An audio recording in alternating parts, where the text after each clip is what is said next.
friends आज आम जाना कहीं होते गरम कौन पाई सहर एत जोर रे तातुची कौन पाई गरम कमिबार ना ही धरुनी एवं प्रति वर्ष खरा दिन में जितेबाला काल बैशाखी हुए एवं से समय सामान्य ठंडा अनुभूत हुए काल बैशाखीर ना ही ना जमारू वर्षा ही होना एत बड़ ताती हंतसंत होती लोके 10टा पर घर बाहर बड़ मुस्किल हो जाऊँ फ्रेंड्स 10टा रू 11टा हो गले एते जोर रे गरम होउची कि जे साधारण लोके अस्तव्यस्त हो जाउचंती स्कूटी रे बाइक रे साइकिल रे जीवा किंबा कौन सी स्थान रे काम करिबा बा श्रमिक माने काम करिबा गोटे प्रकार असंभव हो जाउची एते जोर खरा होउची एवं मनरे प्रश्न स्वाभाविक जे एते जोर गरम हेबार कारण कोन एवं सबुठारु बड़ कथा जे ओडिसा रे गरम खरार तापमात्रा काहे के एमिति बढ़ी बढ़ी चलीची सब बेले 40 डिग्री रु अधिक रहउची कोन पाई जमीक देखु काल बैशाखी जो न होबार कारण वेस्टर्न डिस्टर्बांस आम जो कहूचे ताहा जदि आम देखा वायुमंडल ऊपर भाग में रही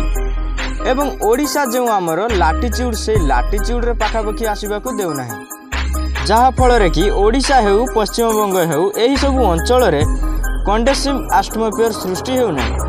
जो थे कि वर्षा को अधिक जनरेट करिवो आमे देखिबा काल बैशाखी केतेबेले होता है जेतेबेले आमर वायुमंडल रे अत्यधिक परिमाणर जलीय बाष्प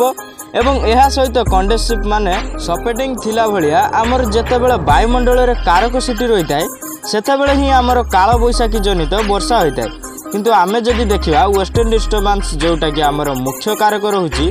काल बैशाखी करैबाकू सेटा ही आमर रहुची विगत किछि दिन हेलानी ताहार मूवमेंट हिमालय पाददेशरे ही रहिची देखंतु आउ गोटे कारण खनिज पदार्थर अत्यधिक खनन हेबा आमर समग्र देश में जी खनिज पदार्थ रही 25 ରୁ 30% आम ओडिशा रे ही रही जमीक मयूरभंजर सबुठु टेम्परेचर अधिक रही